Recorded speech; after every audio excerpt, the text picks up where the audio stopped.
Soy Agustina Borràs. En este momento pues tengo el honor de ser la presidente de Aspace Madrid. Bienvenidos, muchísimas gracias. Esperamos no tener ningún problema técnico, confiamos en eso, porque si no tenemos ningún problema técnico, pues tenemos todo lo necesario para que esta hora que tenemos por delante transcurra con muchísimo interés. Bienvenidos a todos los profesionales que desempeñéis vuestro trabajo con personas con discapacidad en centros educativos o sociosanitarios y también a los alumnos en formación de esas disciplinas, a los familiares o tutores de personas con discapacidad, a las personas con discapacidad que nos acompañan, algunas con parálisis cerebral, que a las que conocemos, y en general bienvenido cualquier tipo de persona que sea, siempre y cuando pues estés interesada en la inclusión social de las personas con discapacidad. Nuestro objetivo para hoy pues va a ser compartir con vosotros una visión no reduccionista de la inclusión y promover una reflexión desde dos puntos de vista, el punto de vista académico e investigador y el punto de vista sociopolítico. Y para empezar, pues voy a presentar y tendrá la oportunidad de saludaros Silvina Funes Laponi. Ella es madre de un niño con gran dependencia, doctora y profesora de Sociología Aplicada en la Facultad de Educación de la Universidad Complutense de Madrid. Investigadora del proyecto europeo RiseWise, Mujeres con Discapacidad con Compromiso Social. Coordina el proyecto de innovación Universidad Inclusiva para la promoción de una sociedad inclusiva y es formadora y autora de numerosas publicaciones. Apuntaremos solo la última. Su título ¿Es todo el alumnado incluible en un modelo único de educación inclusiva? Silvina, puedes saludar cuando quieras. Hola, ¿qué tal? Buenos días a todas y a todos y gracias por la oportunidad de compartir este webinar a Aspace Madrid, a Íñigo y obviamente a todos los asistentes. Muchas gracias. Muchas gracias a ti, Silvina. Estamos expectantes por escucharte. Y pasamos a presentar a Íñigo Allí Martínez, casado, con 4 hijos. Cursó el programa de Dirección General por el IES Business School y en este momento es adjunto a la presidencia del Consejo Español para la Defensa de la Discapacidad y la Dependencia. En su recorrido, pues ha sido diputado por Navarra en el Congreso, donde lideró esta ley que permitió el voto de todas las personas con discapacidad en España. Previamente había sido consejero de Políticas Sociales, Familia e Igualdad del Gobierno de Navarra y fomentó ahí la convivencia entre lo público y lo privado, poniendo en marcha lo que se dio en llamar el sello socialmente comprometido de corresponsabilidad social. Fundador de la Fundación Síndrome Up, fue miembro del Consejo de CERMI de los Derechos Humanos de las Personas con Discapacidad de Naciones Unidas y fue director en Innovación Social, Marketing de Empresas, Capital Riesgo en Caja Navarra y ahora es consejero en distintas empresas y fundaciones relacionadas con la economía de lo social. Bueno, Íñigo, que me quedo sin respiración para presentarte. ¿Puedes saludar? Bueno, Agustina, muchísimas gracias, Silvina, y especialmente a todas las personas que están en este momento escuchándonos. Gracias por dedicar esta hora de vuestro tiempo. Y especialmente quiero poner en valor y agradecer a ti, Agustina, presidenta, a Elena, que está en la parte de comunicación de que todo funcione, pero especialmente a Aspace Madrid, ¿no? Por esta valentía de generar opinión desde la razón, desde la lógica, desde las emociones, pero intentando generar opinión, que es lo importante. Muchas gracias. Vamos a ello. Bueno, para que todos sepáis de la dinámica que vamos a seguir, en qué va a consistir.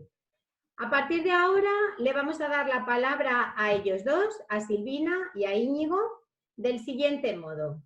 Se van a ir alternando en intervenciones de 6 minutos cada una, ¿vale? O sea, ellos van a intervenir primero 3 minutos, 6 minutos Cada uno se irán alternando porque vamos a abordar 3 bloques a lo largo de la ponencia. Cuando acaben esas 6 intervenciones, daríamos paso a los planteamientos y aportaciones en modo preguntas. Todas estas preguntas vamos a intentar recogerlas a través del chat y daríamos paso con esas preguntas a la parte de debate abierto. ¿De acuerdo? O sea que tenemos 2 partes claramente diferenciadas. Empezamos escuchando 6 intervenciones de 6 minutos cada una y a continuación pues les pasaríamos o les voy a pasar todos vuestros planteamientos. ¿De acuerdo? Entonces, si Elena está preparada para introducirnos en el primer bloque de este momento que vamos a compartir, empezamos.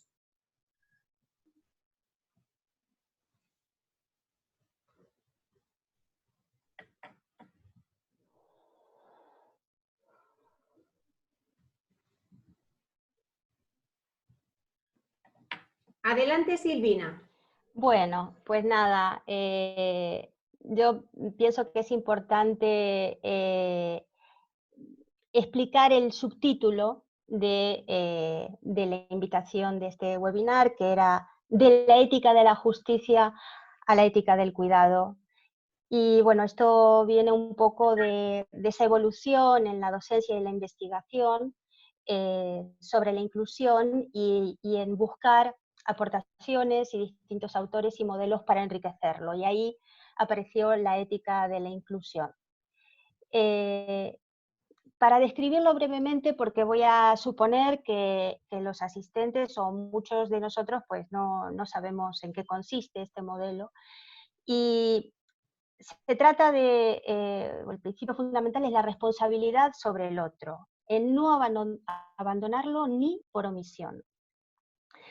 En la preocupación por su bienestar, pero para ellos hay que estar atentos a sus necesidades, oportunidades y seguridad, tanto física como material, emocional y simbólica.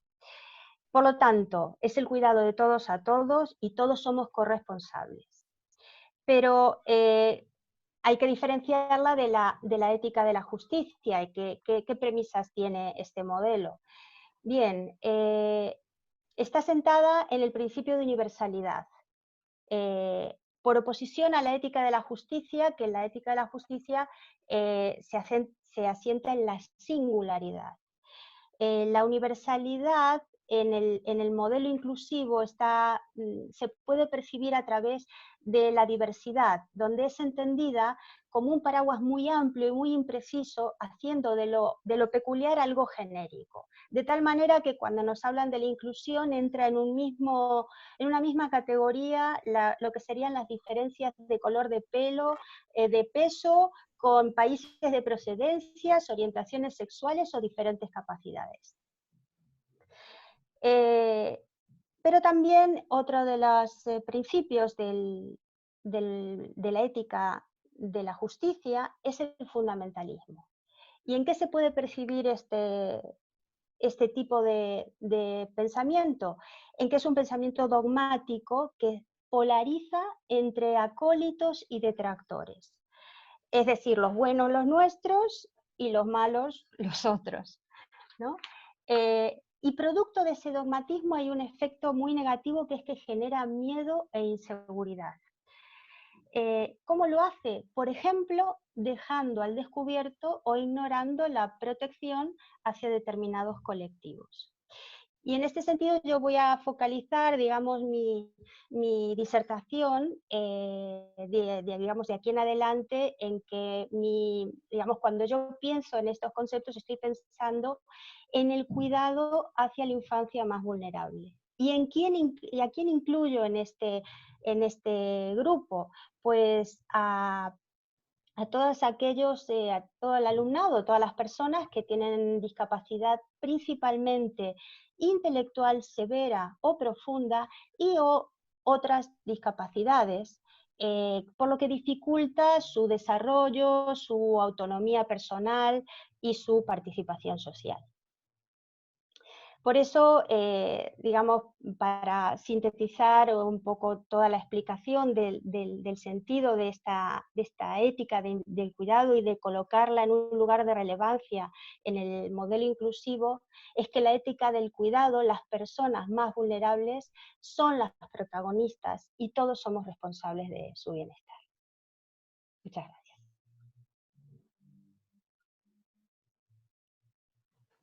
Muy bien, Silvina, muchas gracias. Muy concisa, muy directa, muy clarificadora. Y traté de ser breve. Dentro de este mismo bloque, ahora toma la palabra Íñigo. Adelante. Muchísimas gracias, Agustina, y da gusto escuchar al mundo académico de la investigación, de la ciencia, aplicada al cuidado de las personas más vulnerables, ¿no? A mí me toca la parte tal vez más terrenal, ¿no?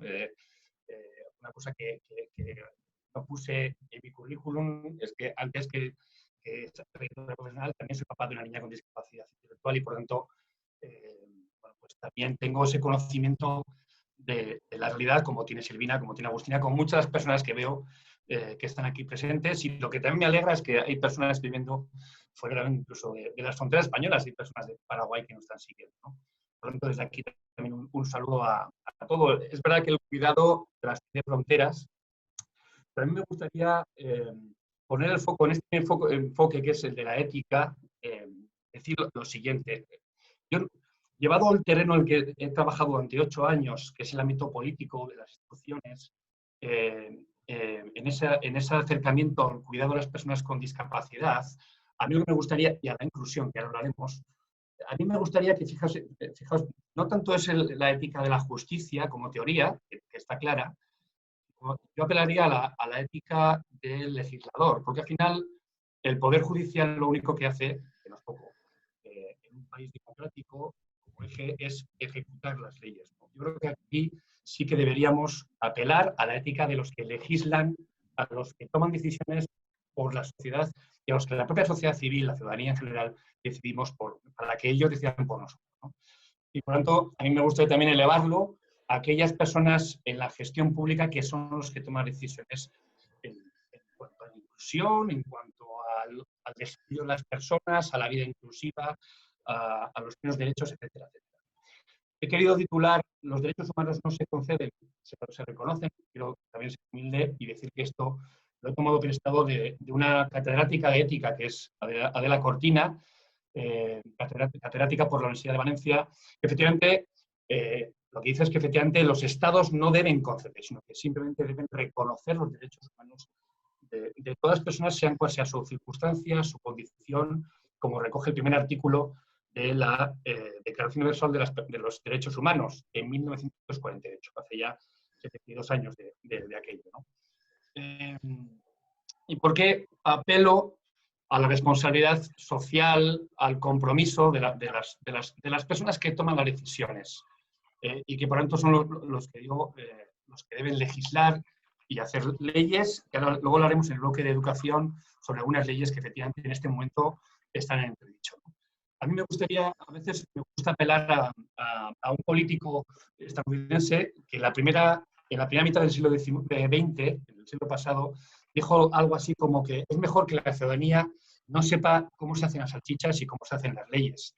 Y yo no estoy convencido que la industria de las salchichas se ha mejorado muchísimo, la industria cárnica, pero después de trabajar 4 años en la industria de las leyes, he de decir que efectivamente hay muchísimo por mejorar en relación sobre todo a la escucha activa de todas las voces de la diversidad de voces, especialmente en aquellas leyes, en aquella aplicación de derechos humanos de las personas más vulnerables, como es el objeto de esta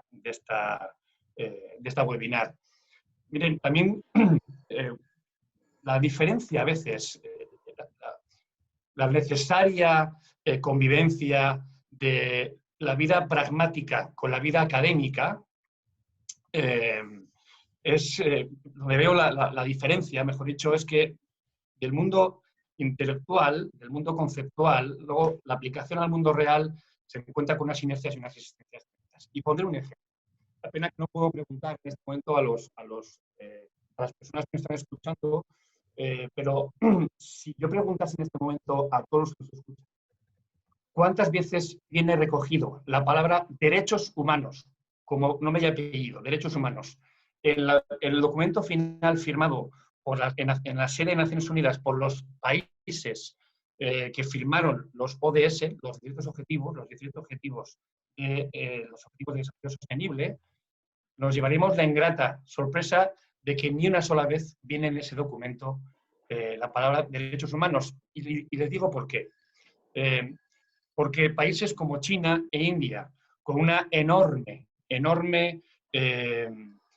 pues, presencia, ya no solamente poblacional, sino también presencia y poder geopolítico, se negaron a que se reconociesen los objetivos de desarrollo sostenible como derechos humanos. Por lo tanto, el documento final, no los previos, en este momento no viene recogida la palabra derechos humanos, porque lo argumentaban como que fuese algo que efectivamente aspiracional, pero jamás desde el enfoque de derechos humanos.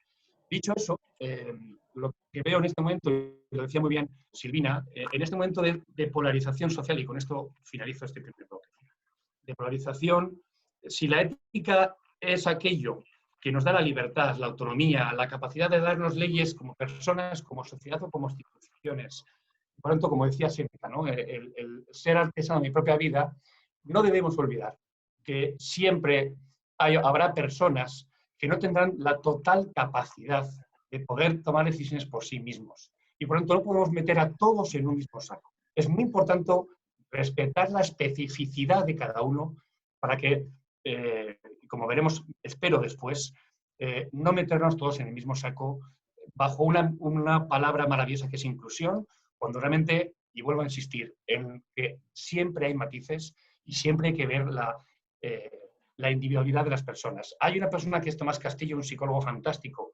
español, que dice que en la individualidad del ser es donde se desarrollan todas las potencialidades. Bueno, pues especialmente es donde tenemos que poner ese impulso. Empoderar a esas personas desde su individualidad, no todos en un mismo saco, en un mismo entorno, en una misma estructura como pueden ser los colegios o como pueden ser otros recursos que existen en este momento en la sociedad.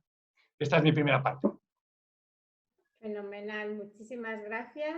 Nos quedamos con algunos apuntes muy, muy interesantes y con la referencia de algunos autores a leer o a releer.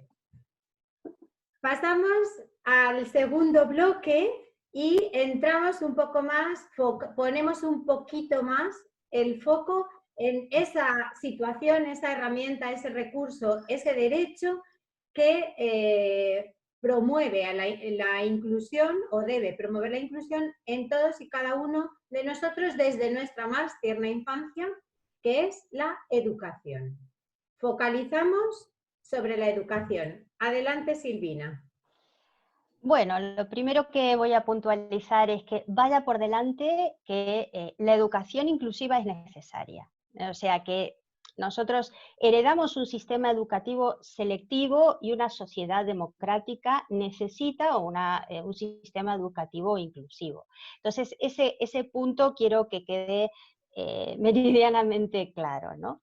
Pero lo que hay que hacer es buscar estrategias para que todos puedan avanzar con las máximas oportunidades y dentro de sus posibilidades. Entonces aquí entra un poco, digamos, la controversia, ¿no?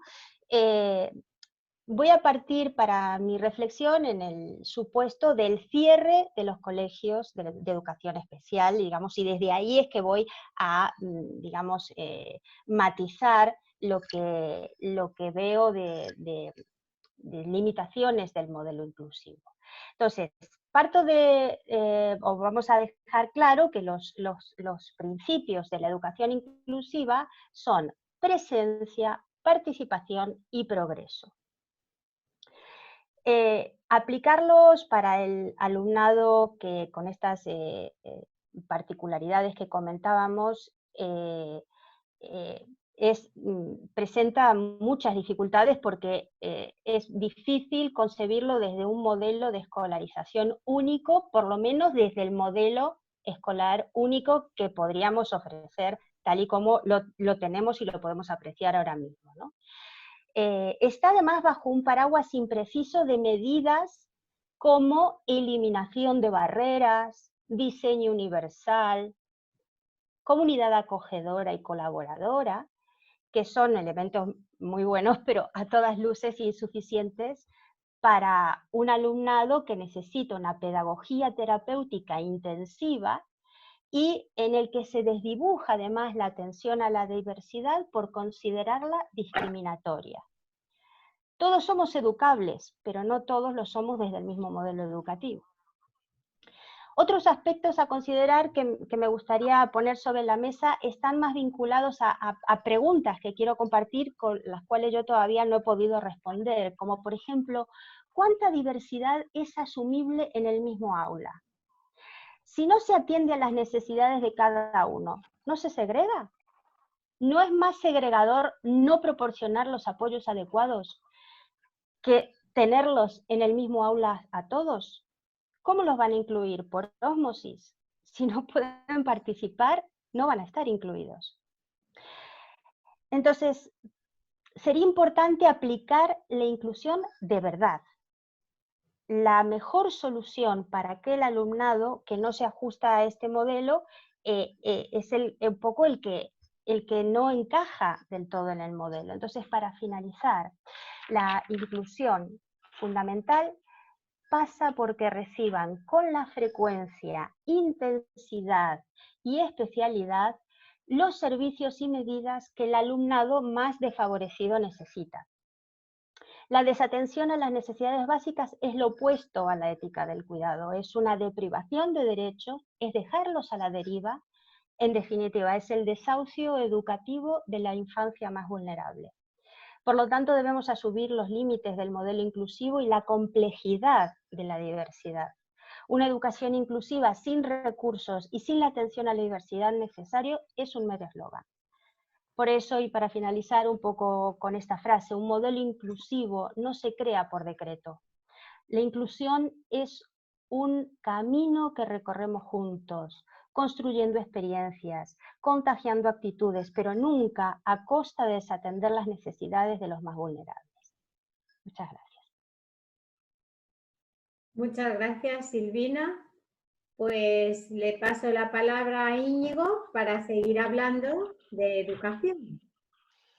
Bueno, quiero comenzar mis palabras diciendo que comparto plenamente lo que acabo de decir, la exposición que ha hecho Silvina. ¿Quién está en contra, en este país y a nivel internacional, en contra de la inclusión? Absolutamente nadie.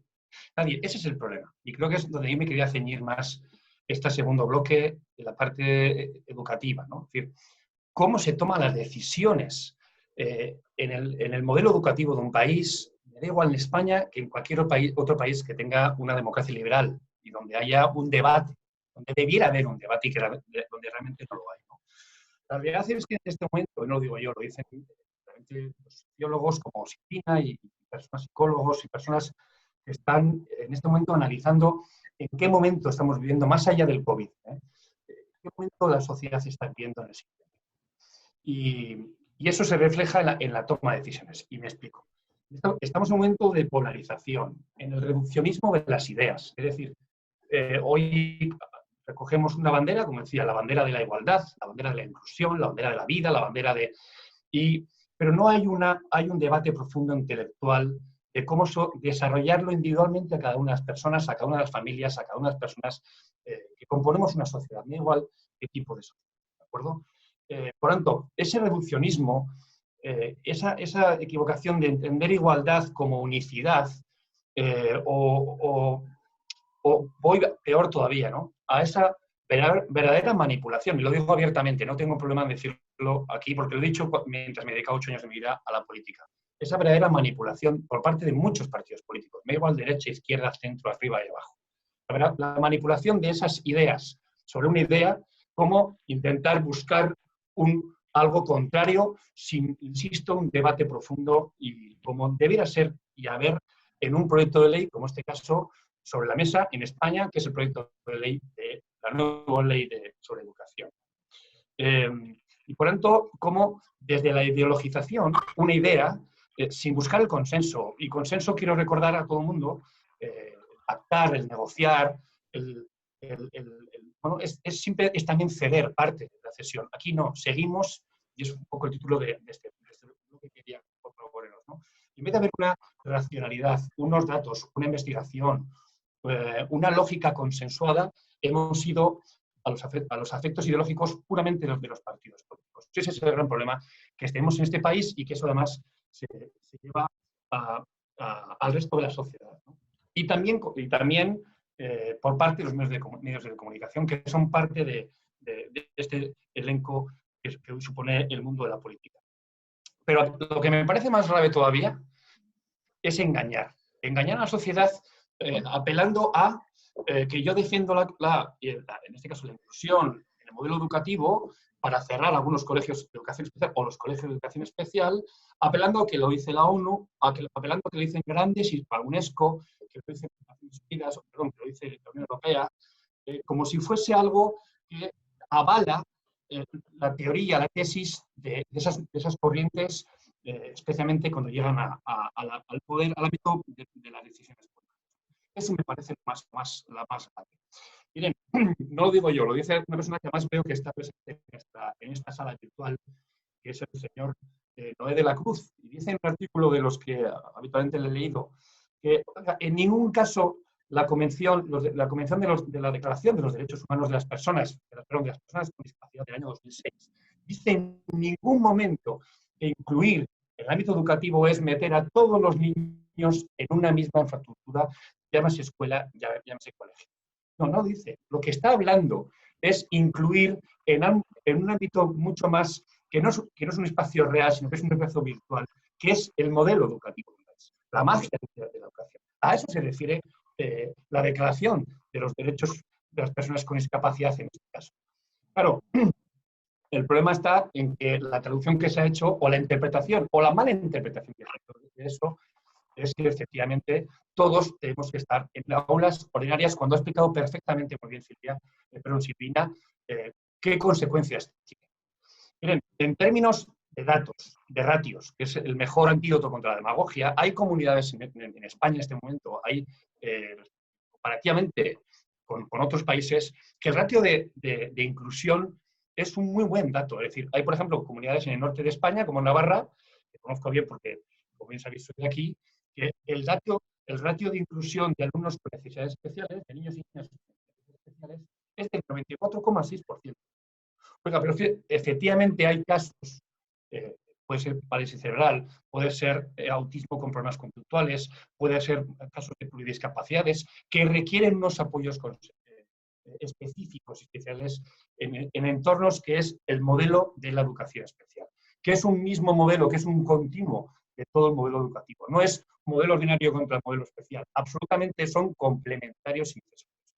Y el intentar romperlo, el intentar buscar esa polarización también en el ámbito educativo me parece peligroso y me parece que es de lo más manipulador que he visto en mucho tiempo. Por eso es necesario reuniones como esta, en la que libremente, con razones pedagógicas, con razones de la propia realidad, nos encontremos en que ambos modelos, con esto sí que acabó. Muchas gracias, Íñigo. Está claro que en este asunto y en este debate social abierto sobre la educación tenemos que salir de la confrontación de las emociones y bajar un poquito esa intensidad, racionalizar y llegar a encontrar lugares comunes, porque sería todo lo contrario a la inclusión que no encontremos esos lugares comunes.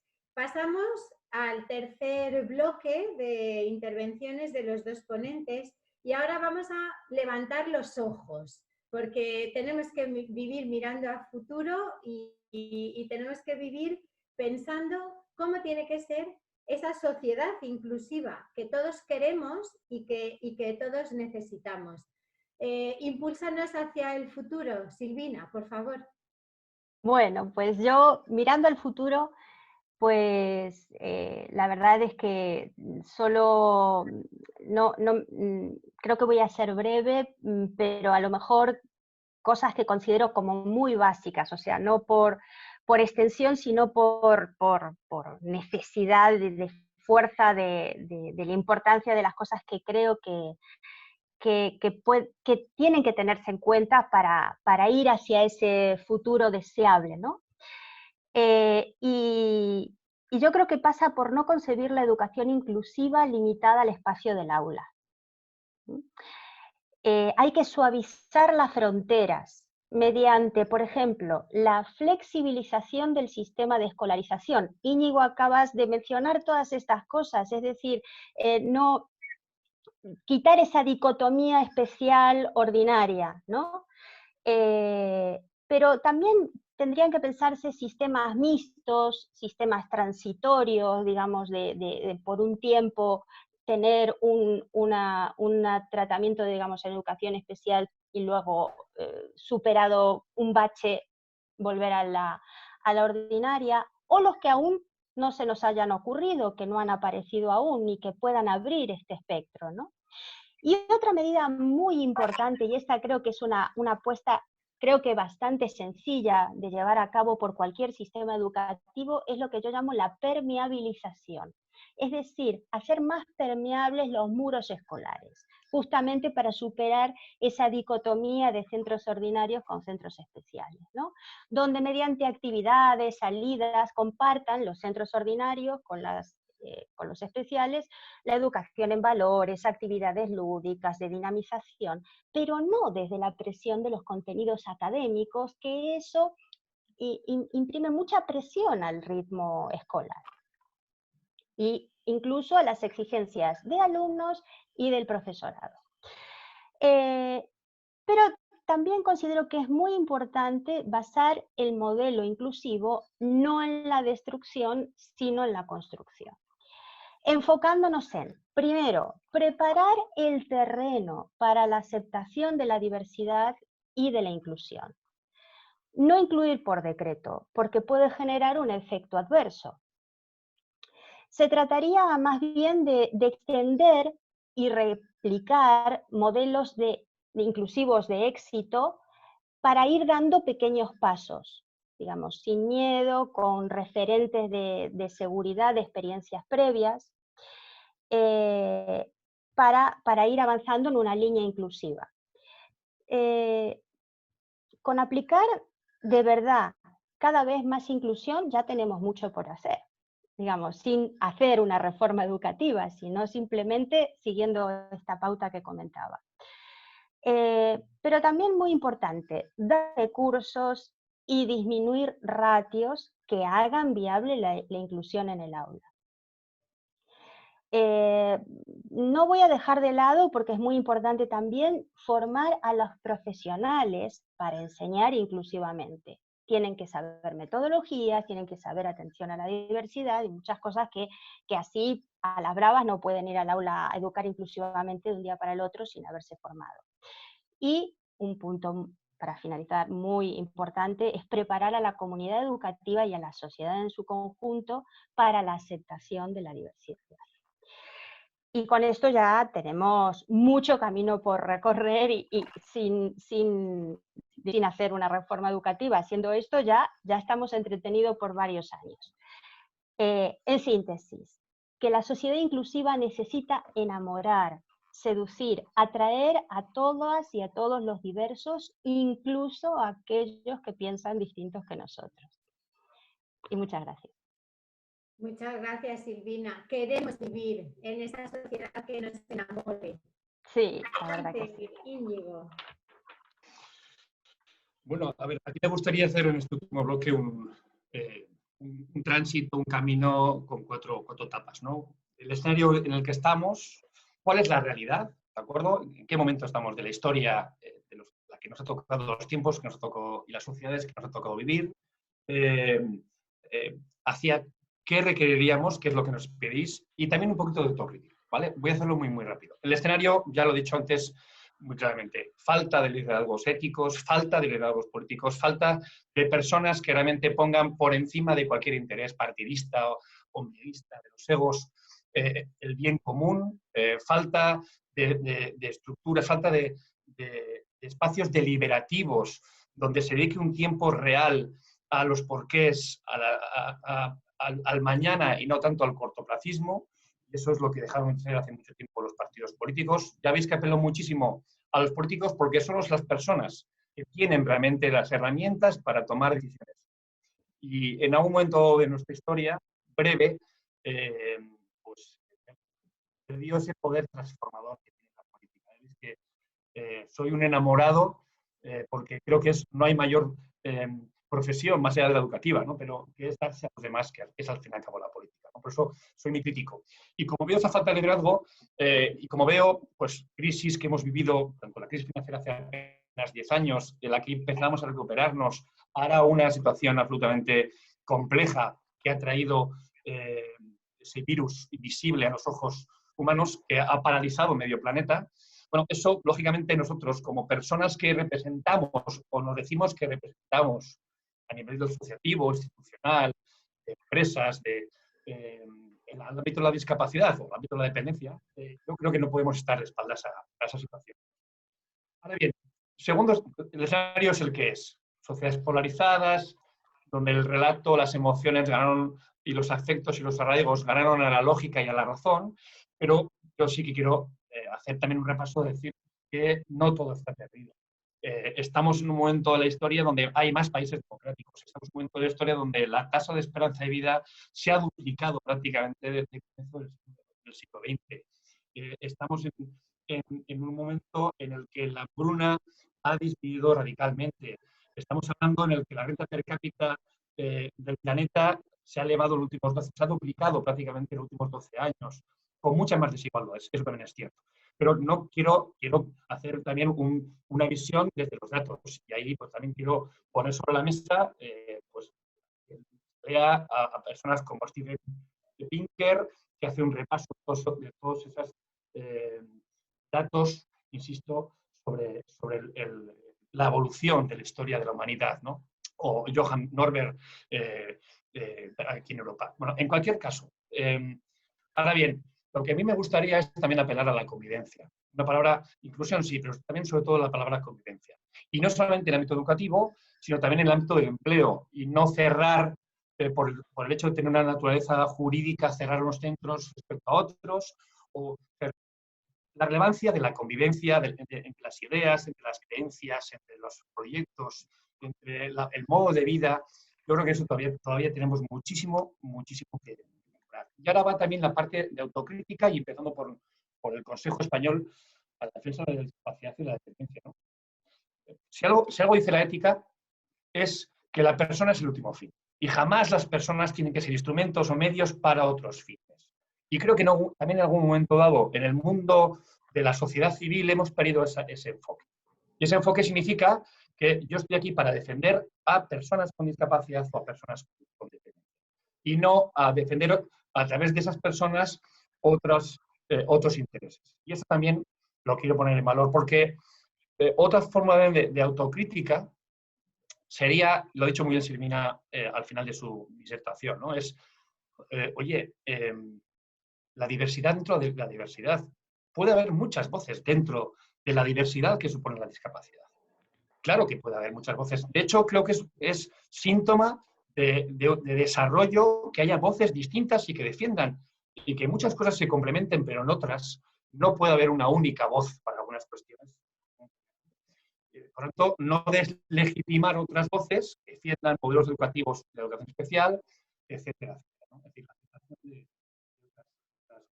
y luego también abrirnos a la sociedad, ser mucho más participativos y apelar también no solamente también a la sociedad civil, sino también al mundo empresarial, etcétera, etcétera, ¿no? Yo creo que si lo lográsemos, pues nos iría francamente mejor en la sociedad.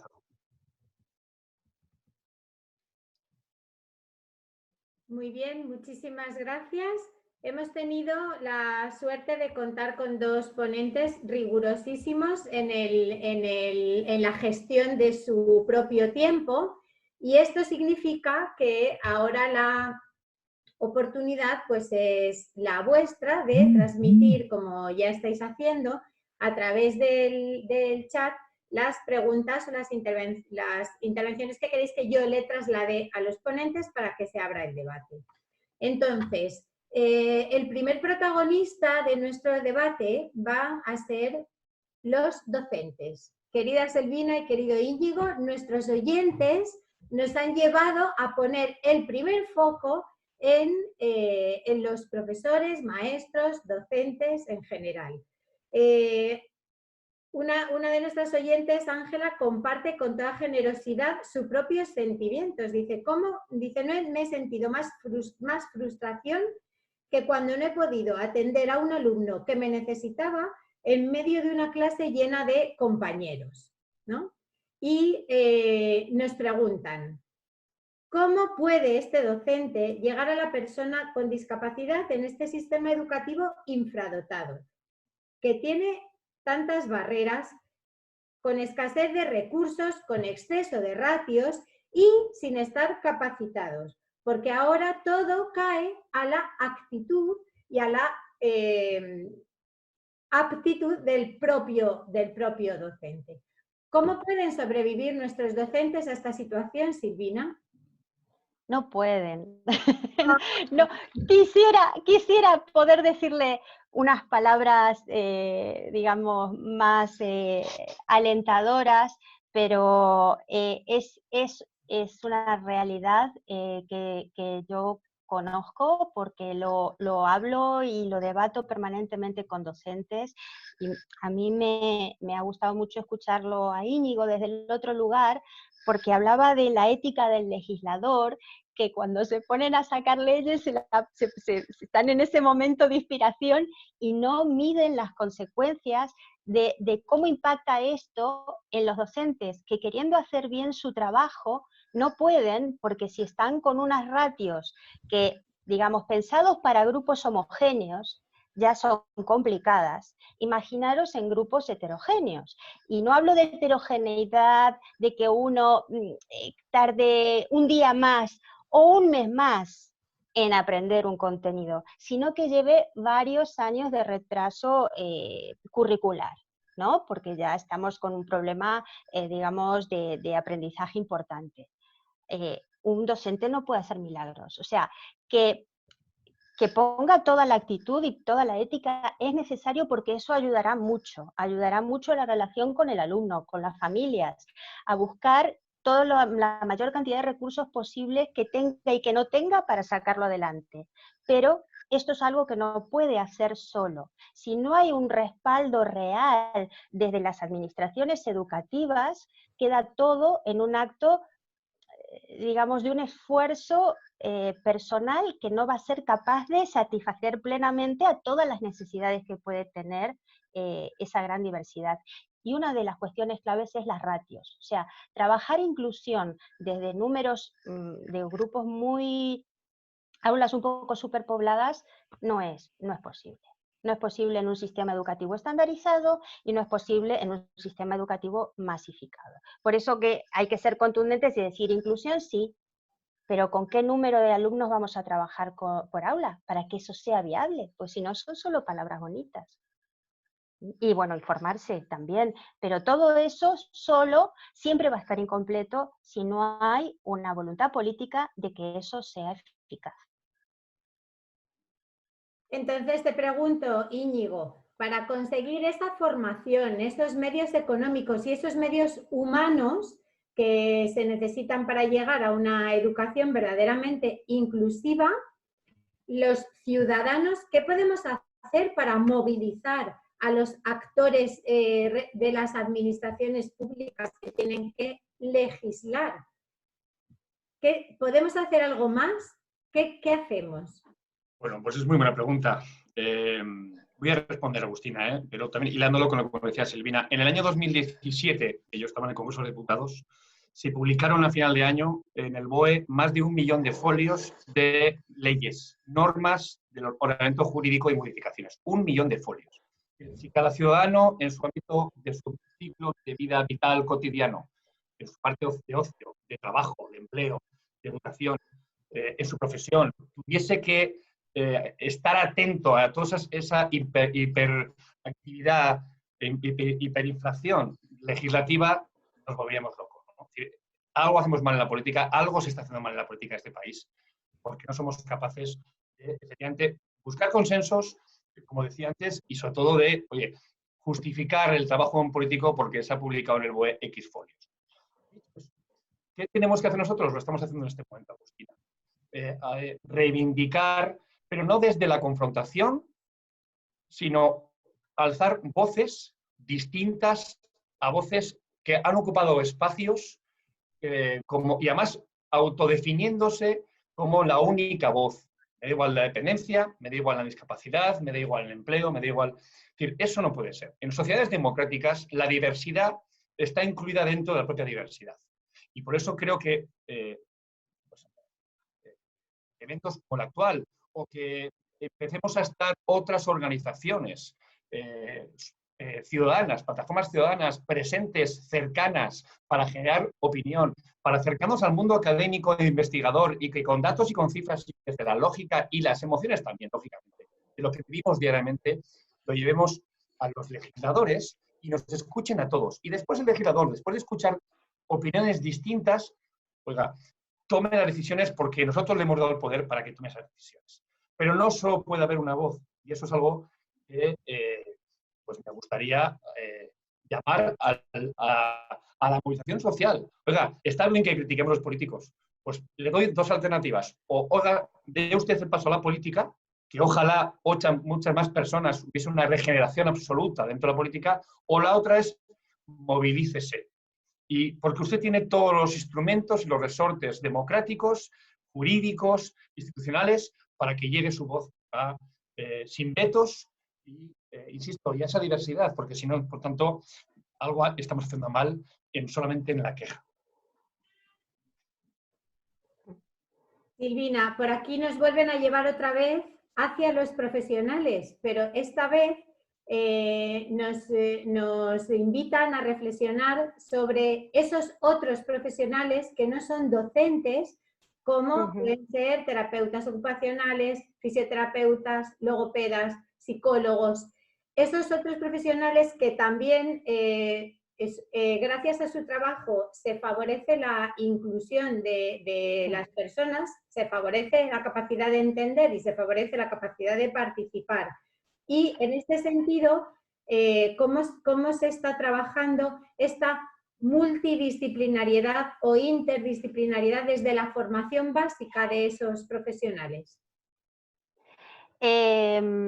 Bueno, no sé si se refiere a la formación que reciben el profesorado en relación a esos profesionales que complementarse, o a la inversa, si la formación de esas especialidades tienen una formación en educación.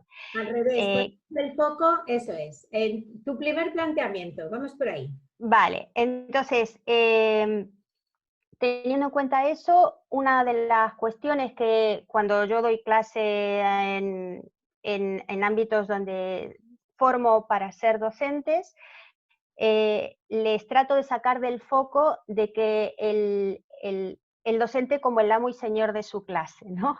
Entonces, ahí el trabajo colaborativo con otros profesionales cada vez está más a la orden del día y cada vez es más necesario, muchísimo más para la atención a la diversidad. O sea, una persona, un profesor que quiere dar clase y que no sabe cómo posicionar a su alumno, cómo va a hacerlo sin el terapeuta ocupacional, por ejemplo, ¿no?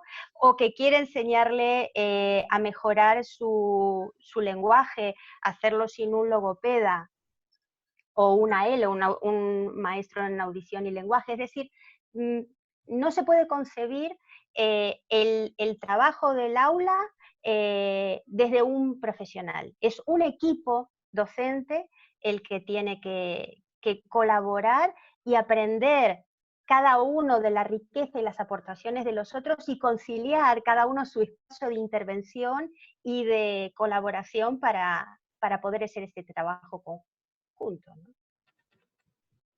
Muchas gracias. Íñigo, por aquí nos dicen que si la inclusión es un síntoma de desarrollo social, quizá deberíamos empezar por nutrirnos o por mamar o por aprender esa situación, esa actitud, ese aspecto transversal a toda nuestra vida en nuestras familias. El enfoque familiar ¿tú cómo lo ves? ¿Somos nosotros, y aquí me pongo yo en primera persona, los que cerramos la burbuja alrededor de nuestros hijos? ¿O cuál es tu visión del papel de las familias en todo esto? Bueno, a ver, yo soy un defensor a ultranza de la unidad que supone la unidad familiar, sea cual sea su naturaleza, pero yo sí que creo, voy a hablar ahora en primera persona, pero que no signifique que esto deba ser así. Es verdad que en nuestro hogar, nuestra hija con discapacidad no gira todo en torno a ella. Lo que intentamos es que desde el esfuerzo, desde, bueno, pues sea, bueno, pues obtenga, bueno, o se le premie al igual que al resto de sus hermanos, ¿no? Es decir, es verdad que hay discapacidades y que cada uno vive la discapacidad de una emoción distinta o unos sentimientos distintos, ¿no? Ahora bien, yo lo que sí me refería antes, sobre todo, es lo que no podemos es ser una voz de la discapacidad y que nos erijamos como los únicos que podemos hablar de la discapacidad porque la vivimos al lado. Tenemos que ser mucho más aperturistas, tenemos que apelar mucho más a la sociedad, tenemos que escuchar otras opiniones para que realmente haya mayor compromiso, mayor sensibilidad en relación a personas que tienen discapacidad o cualquier grado de dependencia. Y ahí siempre apelo a algo que no he dicho ante mi intervención, que es a la corresponsabilidad.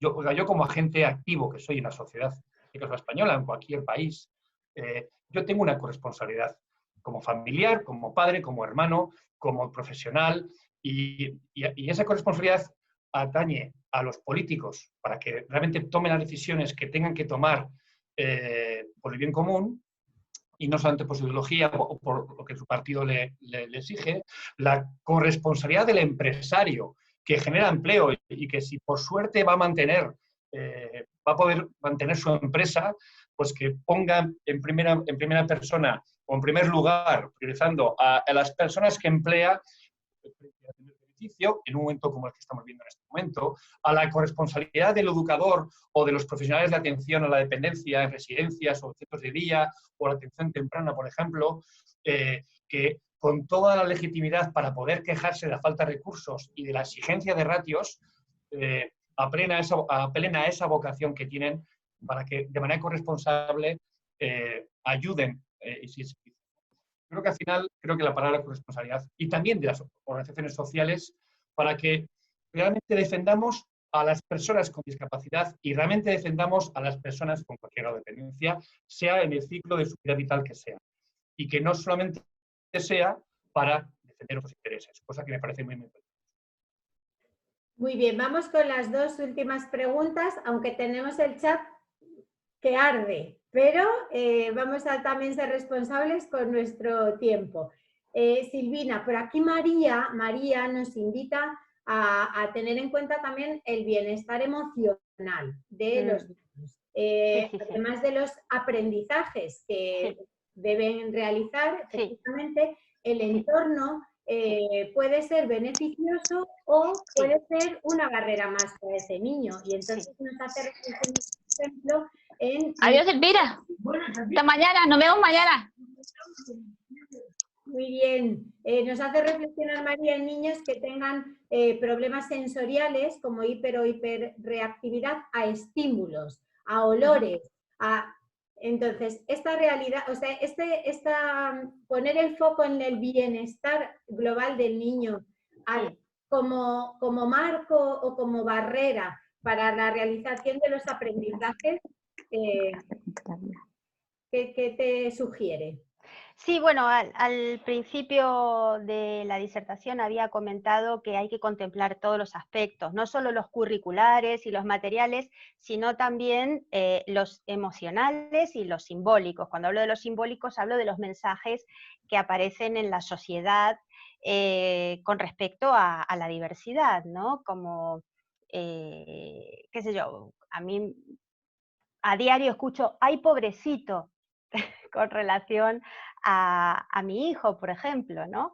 Y entonces esos mensajes pueden ser partir del mayor afecto y la mayor compasión, pero también pueden ser nocivos para una persona que está en esa condición, ¿no? Y entonces, ya sea por lo simbólico que decía, como por lo emocional, psicológico, es fundamental, digamos, el entorno protector en ese sentido, ¿no? Que podamos construir un tipo de relación con esa persona donde sea capaz de desarrollar, primero, un autoconocimiento, segundo, una autoestima y tercero, autodeterminación, es decir, la capacidad de tomar decisiones por ellos mismos, aunque sea en principio empezando por si quiere ponerse pues una camiseta de un color o de otro, o si quiere un postre o una fruta, por ejemplo, hasta luego tomar decisiones más importantes, como puede ser irse de vacaciones con un centro que organiza un grupo o con la familia, o vivir en el futuro con sus padres en una residencia o con hermanos, etc. Pero eso hay que educarlo desde pequeño, esa capacidad de tomar decisiones, y eso se llama autodeterminación. Y finalmente, la última pregunta para Íñigo. Aquí tenemos varios intervinientes del chat que reiteradamente me han llevado a pensar en las propias personas con discapacidad, quienes podrían ellos decir o deberíamos escucharles dónde se han sentido incluidas. Dentro del colegio, fuera del colegio, dentro del colegio de educación especial, dentro del colegio ordinario. ¿Somos una sociedad preparada para escuchar y darles el protagonismo que han de tener las personas con discapacidad, Íñigo? Sinceramente, no. Y solo se escucha a Agustina y a todos los que me escuchan cuando vienen las campañas electorales y sale la fotografía del político rodeado de personas con síndrome de Down o con cualquier otro tipo de discapacidad, ¿no? Hasta que ya finaliza la campaña, si llega al poder o no se llega al poder, y luego ya eso se olvida. Esto lo digo con toda la crudeza. No estamos preparados para escuchar. Realmente queda muy manido, queda y muy bonito decir algo así como que cada uno es dueño de su proyecto de vida y hay que escucharles. Bueno, realmente se está escuchando a las personas con discapacidad. Realmente se lleva a los sitios donde se toman las decisiones que tienen que ver, que dañen a su vida. Pues sinceramente no, Agustina, y creo que eso pues tenemos muchísimo que mejorar desde el punto de vista de sociedad, ¿no? Y por último sí me gustaría poner una coletilla, ¿no? Que es, mirad, creo abiertamente que la máxima expresión de la ética tiene que ver con el amor. Quiero decir, si el amor se define como la capacidad de cuidar, la capacidad de comprender y la capacidad de inspirar, yo creo que tenemos muchísimo, la familia, la sociedad, las empresas, y especialmente la administración pública, muchísimo que hacer por realmente escuchar, insisto, todas las voces, y especialmente las voces de las personas con discapacidad. Muy bien, pues vamos a concluir y yo no seré quien cierre esta intervención, sino os voy a pedir que seáis vosotros quien cerréis una intervención y me deis un titular. Un titular para cerrar. Silvina.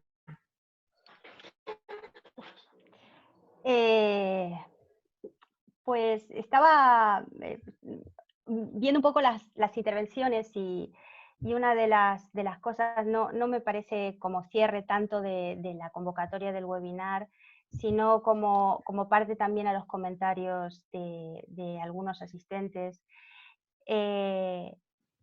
La condición de la cuestión de la aceptación de la diversidad funcional. Me parece que no reside en poner en una especie como de panacea. Es una condición que implica, como toda condición humana, ventajas e inconvenientes. Y aceptar esos límites que a veces puede suponer es una cuestión muy importante para poder mejorar sus condiciones de vida. Y yo creo que con eso creo que es importante digamos, quedarnos con eso, que no hay que hablar solo de la discapacidad en primera persona. Creo que las personas que la vivimos en primera fila, pero no en primera persona, también tenemos derecho a ser interlocutores válidos sobre la discapacidad. Y nada más.